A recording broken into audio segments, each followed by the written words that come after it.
tally up the victims in all our favorite horror movies and show you how they were made. I'm James A. Janice, and today, for Father's Day, we're looking at Stepfather 2, Make Room for Daddy, released remarkably in theaters in 1989. I covered the first Stepfather That's last the name of the movie? It was What? such a damn good time. Not only was it fun to make a kill count for, but it's also just a good movie. It's a well-shot, well-acted, wonderfully suspenseful thriller, which makes the cheap familiarity of this sequel so much more disappointing. This movie is a mite worse than mid, but when you've already seen a good version of something, it sucks to watch the pieces reassembled into an uninspired copy. Stepfather 2 takes place shortly after the first film. It's one of those sequels that starts with a killer behind bars and a doctor trying to rehabilitate them. Kind of like The Dentist 2, or Silent Night, Deadly Night 2. Forget it, Doc. That guy's irredeemable. Except for his excitement over colorful vehicles. Red car.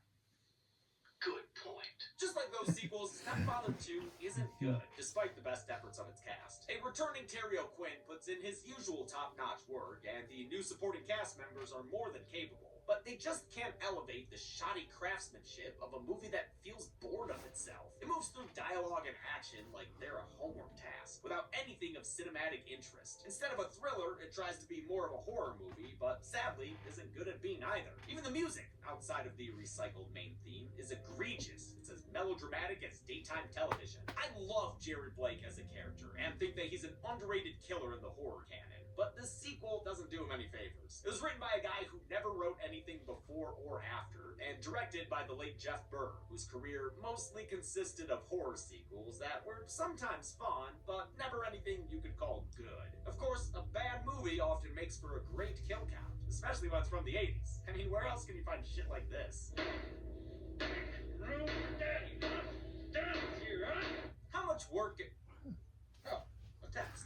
How much work will this evil stepdaddy make for your favorite kill daddy? Let's find out.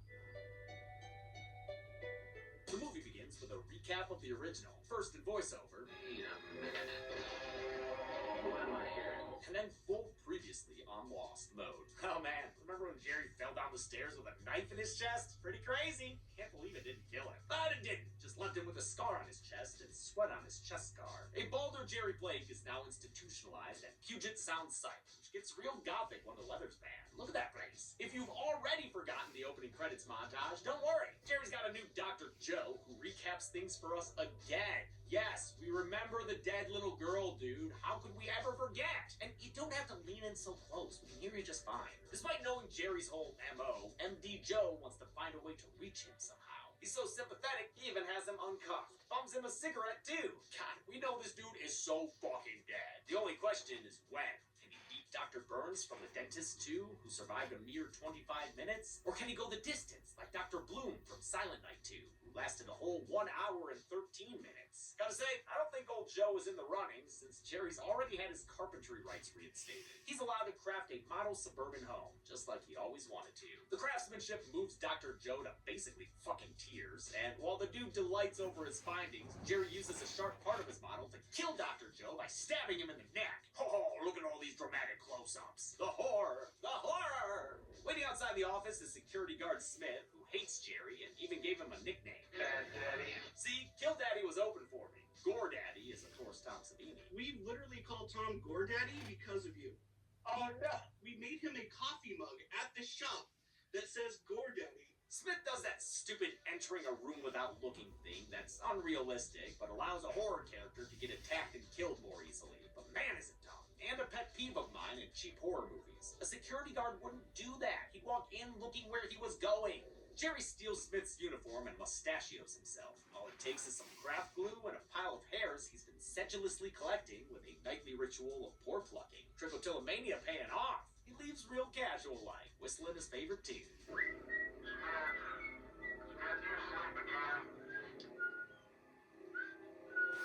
A Reed de-mustache Jerry then finds a ride when he comes across a dude and slams his hands in the boot. I don't know how he actually kills him. We don't see that shit. Maybe broken hands were enough for the guy. Who knows?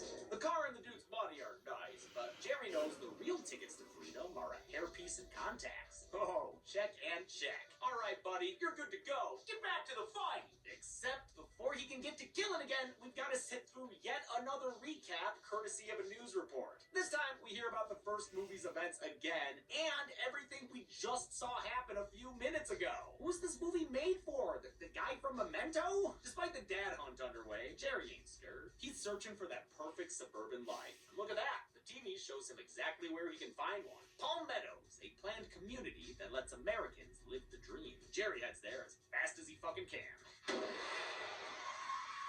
He arrives with a new identity, Dr. Gene Clifford, a psychologist who deals with family issues. I find that everything in life begins or ends with the family, one way or another. He finds a house in Palm Meadows right the fuck away, and it'll work for him, even if he doesn't love the lack of basement. Well, my last house had a basement workshop. I like to work with my hands. Yeah, he sure loved batting lights like cat toys down there. But that's okay. He's in Palm Meadows, a place for families. And even better, his hottie hot realtor Carol lives right across the street. She's a recent divorcee with a fatherless kid, and that is exactly Jerry's kink. No wonder he moves in, what, that night?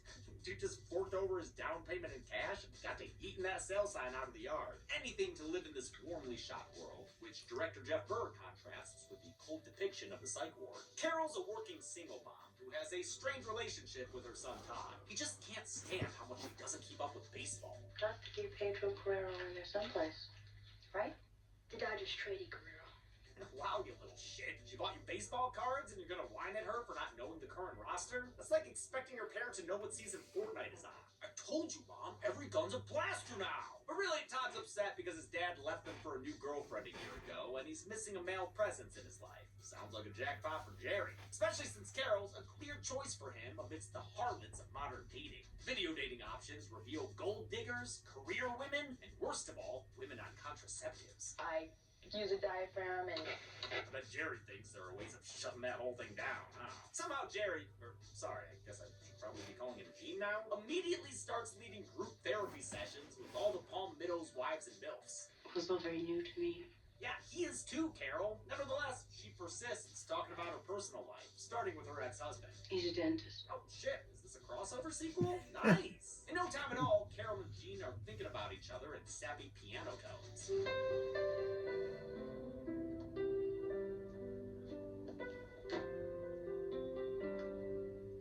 Carol's played by Meg Foster, who was hired mere days before production began. Director Berg didn't want her for the role, despite her strong acting. Fans of They Live know. But Berg thought she looked too striking and exotic, and that Jerry would go for someone with more of an all-American appearance. You know, a real apple pie maker. A bump in between the two of them reveals Gene's sad single-man dinners, so she invites him to a takeout dinner date at her place. Todd is there too, but not for long. He sulks away from the table to go throw balls at the garage. Ha, typical Todd. Good thing this total fucking stranger is here to step in and turn it into a pitching lesson. The paternal display wins over son and mom, and before you know it, they're nailing. Not Gene and Carol, Gene and Todd. I meant nailing wood. What did you think? Oh, gross. Well, Todd even gets a custom skateboard ramp? Damn, Gene Bean, didn't know you were so extreme. Pretty soon, Step Pappy's happy and right where he wants to be. Sweet home. Which is also the kill count where the business gag first appeared in a gradual build-up. That's good kill count trivia right there. Gene's world gets turned upside down when Carol's ex comes back around, having finally left the girlfriend he ran off with. Sure, Gene may shake Philip's hand on the outside, but on the inside, it's back to Raging Jerry in the workshop.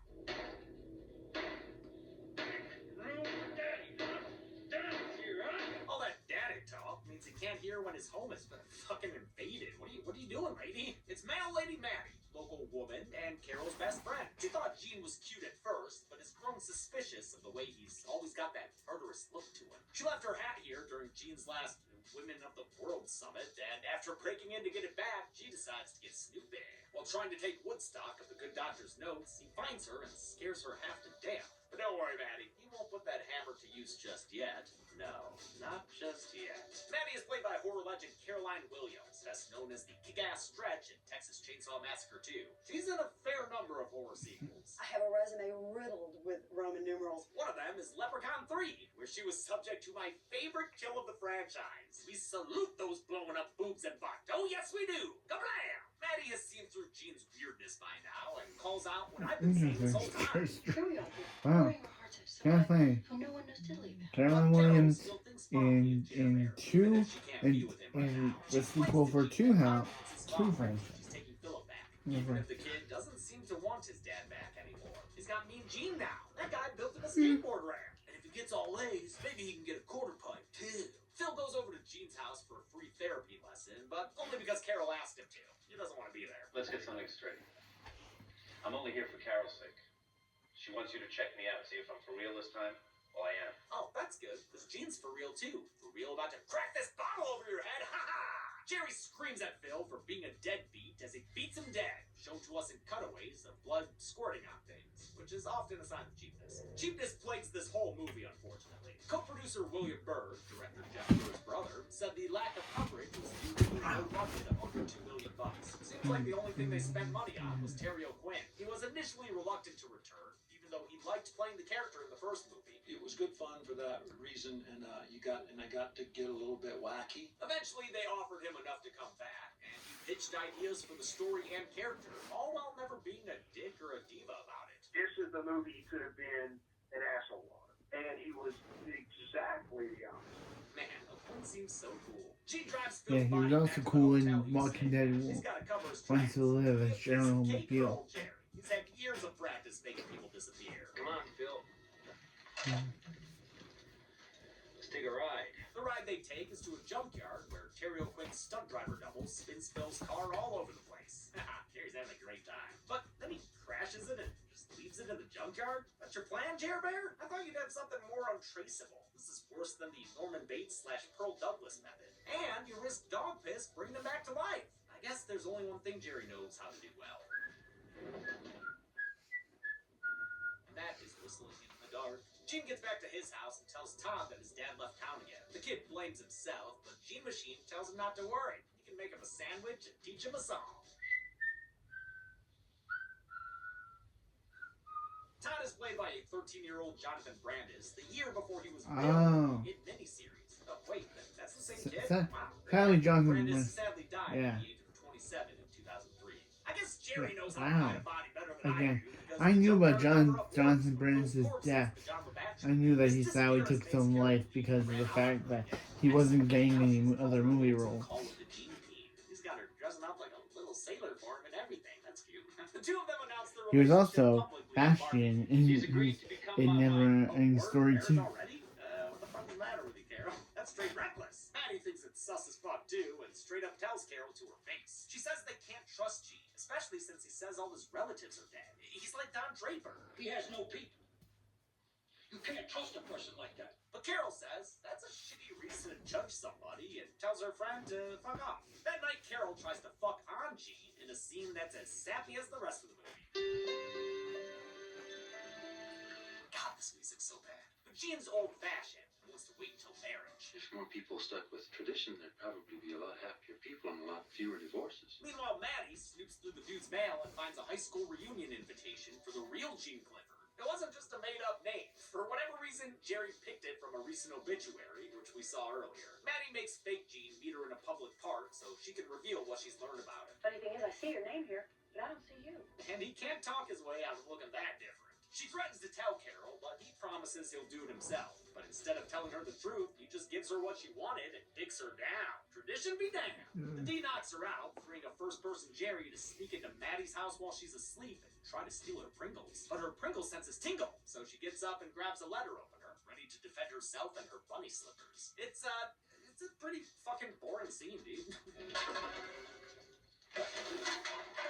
Complete with a cliche cat jump scare. And wait a minute, the cat's not even hers? You were uninvited. Oh, Maddie, don't start talking about uninvited cats. You'll make me want to cover Uninvited, the 80s sci-fi horror flick where an uninvited cat becomes a mutant who kills people aboard a yacht. Don't make me do it, unless you really want me to. I mean, hey, at least that movie has a 4K release. We're stuck with a crappy standard def DVD for Stepfather 2. While Maddie's distracted, Gene shows up in slow motion and strangles her to death with fabric around her neck. And that's a wrap on Ms. Williams. Okay, everybody, give her a hand. Thanks for coming.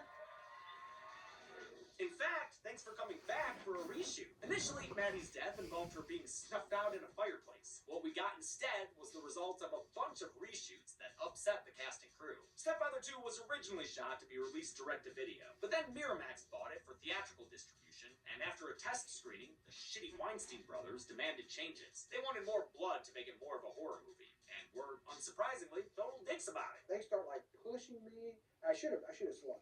Director Jeff Burr and Terry O'Quinn refused to partake in the changes, wanting to keep the movie more of a thriller than a slasher. So, the Weinsteins hired another director and did reshoots without them. thus why you don't see O'Quinn's face at all in Maddie's final death scene. Caroline Williams is actually being strangled by the prop man in these shots. Other shots added by the Weinsteins include that guy's hands getting crushed by the trunk and some of the bloody shots during the first 2 kills in the psych ward. They also added the cat jump scare, which director Burr really hated. A fake scare with a cat, which I would never do in any media. I hated it in Alien. Jerry frames Maddie's death as a suicide and cleans up his traces, pausing only to steal a bottle of her wine. On his way out, he almost gets caught by Maddie's neighbor, but is able to sneak away and deliver the wine to Carol. Nothing like a middle-of-the-night bedside wine delivery. She's really into it, too. Look how she's caressing that bottle. She's about to uncork Gene. Maddie's body is found the next morning, and her house goes up for sale. Carol's upset because her friend is dead, and she's got to try to sell another house in this market. Gene tells her it's not a big deal, and blames Maddie's death on her inability to find a man. She should have been more like that chick from Nightmare 5. Maddie's neighbor Sam stops by, the guy who almost caught Jerry, but turns out he's blind, so Jerry's totally in the clear. I heard someone walking from her backyard across mine. Someone whistling. Oh fuck, never mind, Jerry fucked! Sam even knows his entrance music!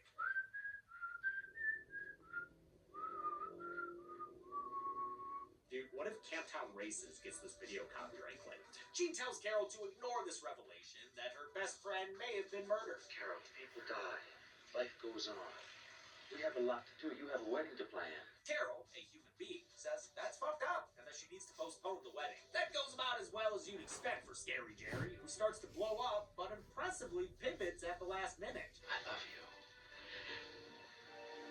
I love you too, Gene. And it works. Carol's back in for the wedding. I guess Maddie can rest in peace. They have a wedding with all of her not dead friends, and Carol gets a bottle of wine from Maddie's parents. While getting ready for her nuptials, she realizes it's the same kind Gene brought her the night Maddie died. Even more damning, she hears Todd whistling Camptown Races. I love the moment when Jerry hears him whistling it too. His enjoyment of the tune quickly turns to the realization that might screw him over. And sure enough, Where did you learn? Todd says he learned it from him. He learned it from watching Gene. Jerry tries to act like it's no big deal, but Carol ain't having it. You taught my son the same fucking song that Sam heard the night that Maddie died. That's the difference. Now answer the question. Where did you get the wine? Jerry realizes he's cooked and starts whining about everything he's done for her. I even had sex with you, for God's sake! Yeah, the poor guy. He refuses to let another woman leave his life. At least, not on her terms. He grabs her and gets violent, kicking off a fight scene where O'Quinn and Foster mostly did their own stunts. Todd enters the room and almost gets an underage face full of booze, but ducks the bottle and runs the fuck away. Go, go, go, go, go! Ah, shit, little man. You should have kept running instead of trying to hide. Now you're trapped in the closet. Carol tries looking for her son, but it's difficult when Can't bring the trap in the closet. A fork in the hand buys her Why a is he in there? until he tosses her Why over the is table and takes it out. Thankfully, Todd's a rescue boy and is able to free himself from the closet. Happy Pride Month! So right as Jerry moves to cut Carol open with a cake knife, Todd saves his mom with a hammer bash. He follows it up with a claw to the chest that puts Jerry Gene on the ground. Good job, Todd Meister. You truly are the man of the house now. Oh yeah, there's a wedding that was supposed to happen. You know, I think people are gonna remember this one. Hey, she ain't marrying that kid, is she? The movie ends with Gene apparently dying, but we know there's a third one, so he ain't going on the count. Consider this death annulled. How many people did dear old dad make dear old dead? Let's find out and get to the numbers. Yeah, and that third one doesn't even have Terry Quinn. I guess Terry Quinn was so done with the franchise by this point. Only 5 people died in Stepfather 2, which I've got to say, pretty piss poor. The victims were 4 men and 1 woman, giving us something blue for the pie chart. It's not something new, though. We've seen this counted breakdown in 6 other movies before. Also, disappointingly, the sequel had 1 fewer kill than the original. What the fuck you doing? With a runtime of 88 minutes, Stepfather 2 had a kill on average every 17.6 minutes. I'll give the Golden Chainsaw for coolest kill to, no one, actually. This movie tries to be more of a slasher than the first one, but fails at it. These deaths are lame. I award you no points, and may God have mercy on your soul. Don't ready for Levis kill, we'll go to that driver guy, since we only saw his hands get slammed in the trunk. And that's it. Stepfather 2 came out in 1989, and everyone recognized it for the turd that it was, so it made no money, and everyone hated it. I love a happy ending. Dude, if you want, I can do the 3rd movie next year, where Jerry survives but gets plastic surgery so he can be played by a different guy. But until next time, I'm James H. Denise. It's been the Kill Count.